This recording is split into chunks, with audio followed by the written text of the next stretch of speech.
Donc vous êtes peut-être aux yeux de l'État sans le A, donc conducteur expérimenté.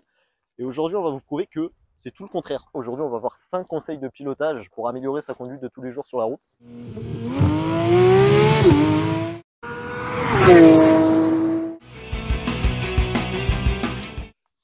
Mon premier conseil déjà, la position de conduite. Donc le but c'est de garder le siège le plus bas possible donc pour ressentir au mieux le châssis de la voiture en fait. Ne le mettez pas trop bas, faites en fonction de votre taille. Le dossier relevé ou non, franchement on s'en fout. L'important c'est d'avoir les mains, enfin les bras surtout bien positionnés par rapport au volant. Alors ne cherchez pas à avoir les bras non plus trop tendus, c'est pas intéressant. Cherchez à avoir les bras un peu pliés, bon pas 24 heures du Mans non plus. Donc les bras un petit peu fléchis pour avoir les mains bien positionnées sur le volant. Donc ensuite il y a le positionnement des mains sur le volant. Donc généralement un volant c'est rond, à part que vous ayez une Tesla de merde. Wow! Les mains sur le volant, alors voilà, c'est à 9h15. Bon bien évidemment tout le monde ne met pas tout le temps ses mains à 9h15, donc c'est-à-dire les mains comme ça, alors pouce rentré ou non, ça change rien. Pour une question de sécurité, ça c'est vraiment un risque infime. Il vaut mieux garder les pouces à l'extérieur, on n'est jamais sûr. Par exemple, si vous tapez un trottoir avec une direction assistée, ça peut vous... voilà. On va pas rentrer dans les détails. Mais voilà, les mains, c'est à 9h15. Donc là, les gars, conseil numéro 2. Donc la 4e pédale sur la voiture. Et non, c'est pas moi. Là, faut que je mette une image de toi avec les lunettes comme ça. Donc la 4e pédale sur la voiture, donc là j'ai un très mauvais exemple, j'ai une boîte auto, donc de pédales uniquement, donc pédale de frein et d'accélérateur. Pourquoi je dis 4e pédale? Donc normalement sur une boîte manuelle vous avez accélérateur, frein et embrayage.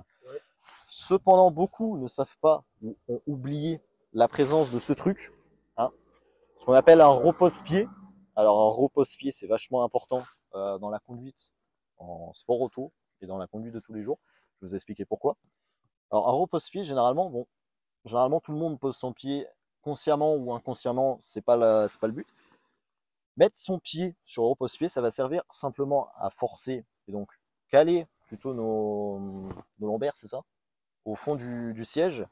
Et dès que vous allez donc forcer et vous habituer donc à caler vos lombaires au fond du siège, hein, ça va entre guillemets vous faire ressentir un peu plus la voiture, vous faire sentir un peu plus les comportements de la route de la voiture. Si par exemple dans un cas éventuel elle venait à survirer sans vous prévenir, ben, vous le ressentez beaucoup plus facilement. Donc c'est pour ça qu'il est important de garder ses pieds sur le repose-pied. Et on vient sur un autre détail, j'insiste là-dessus. Sur les boîtes auto, vous savez qu'il ne faut jamais freiner au pied gauche. Et est-ce que vous savez pourquoi? Bon, tout le monde, je pense que tout le monde sait que quand on freine au pied gauche, ça freine très très fort. Parce qu'on n'est pas habitué à doser avec le pied gauche, vu qu'on se sert uniquement du pied gauche pour l'embrayage. On freine pas du pied gauche. Pourquoi? Parce que généralement, en sport auto, oui, on freine au pied gauche. Pourquoi? Parce qu'on est sanglé avec des harnais. Donc des harnais 6 points, généralement, on bouge pas, on est calé au fond du siège. Là, on n'a pas des harnais, on a juste des petites ceintures de merde qui servent à nous garantir une sécurité optimale, sécurité routière. Pourquoi on freine pas dans la vie de tous les jours avec le pied gauche? Tout simplement, c'est parce que, imaginez-vous bien, avec la force centrifuge, plus vous allez appuyer, donc déjà très compliqué de doser avec le pied gauche, plus vous allez appuyer, ben, plus la force centrifuge va vous amener vers l'avant, et plus vous allez appuyer, plus vous allez freiner. Donc c'est un petit peu un cercle vicieux. C'est pour ça que donc, caler son pied, donc on est calé, on ne bouge pas au fond du siège, en plus avec les mains qui nous calent sur le volant. Donc il ne faut pas se tenir au volant aussi, il faut se tenir au cale-pied et freiner avec le pied droit. Ensuite, prochain conseil, donc le débraquage sous la neige. Bon, je ne pourrais pas vous montrer en conduisant, c'est un peu, voilà, pas de neige, c'est pas la saison. Le but du débraquage, qu'est-ce que c'est? Donc déjà, pourquoi s'en servir? Donc quand vous conduisez sous la neige, généralement, ce qui peut arriver, c'est perdre de l'avant, donc on appelle ça un sous-virage. Quand vous êtes en sous-virage, le problème c'est de s'en sortir, et c'est vachement compliqué, je ne vais pas vous mentir. Néanmoins, il y a une technique qui ne marche pas tout le temps, mais qui peut très bien marcher. Donc vous êtes dans un virage, vous perdez l'avant. La technique, ça va ni être de freiner, ça va être encore pire, ni d'accélérer, ça va rien changer du tout. Ça va être de débraquer, trouver le point d'adhérence où la direction va reprendre, et là, la voiture va se centrer dans son virage. Donc les gars, prochain conseil, donc le tirer-glisser du volant. Donc comme on a vu, les mains sur le volant, généralement, c'est à 9h15, là où je les place. Alors, il peut avoir conditions où par exemple on tourne plus que je tourne, donc c'est-à-dire au-delà des 180 degrés, donc comme on va arriver dans une épingle juste ici, le but c'est d'avoir toujours les deux mains sur le volant. Donc on va chercher à aller hop, la main droite juste ici et glisser. C'est ce qu'on appelle le tirer glisser.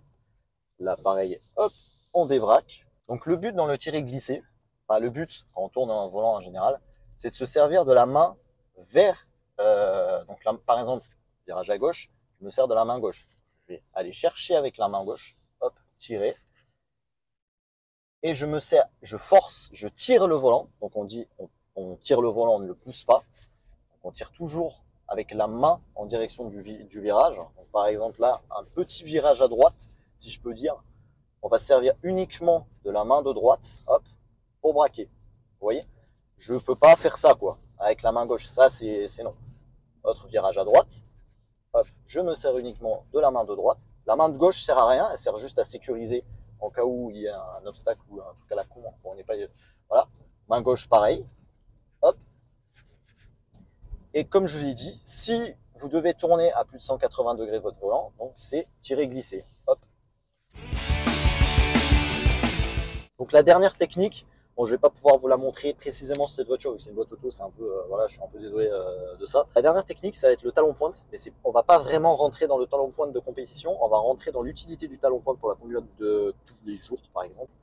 Donc imaginez, vous êtes dans une boîte manuelle, vous êtes en 5e, vous voulez passer la 3, vous voulez faire un dépassement, admettons, dynamique ou non, juste simplement relancer la voiture.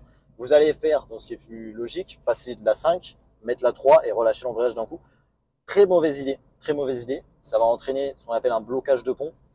Pour ceux qui ont regardé la vidéo de la 208, c'est beau à voir. Blocage de pont, qu'est-ce que c'est?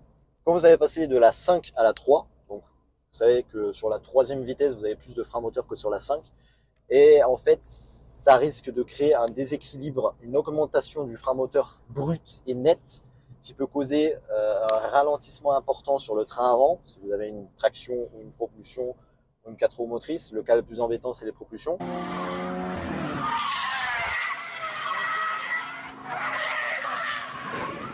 Car ça va faire l'office d'un frein à main, en fait. Ça va quasiment bloquer votre pont, donc ça peut endommager votre embrayage, votre boîte de vitesse et même vos cardans. Donc c'est faut y faire très attention. Pour remédier à ce problème, une technique, seulement une technique, c'est le talon pointe, mais pas vraiment le talon pointe. Là, on parle simplement des relances. Donc, vous allez passer votre 3e, vous allez remettre un coup de gaz et débrayer par la suite, et donc éviter cet à-coup brusque qui endommage votre véhicule.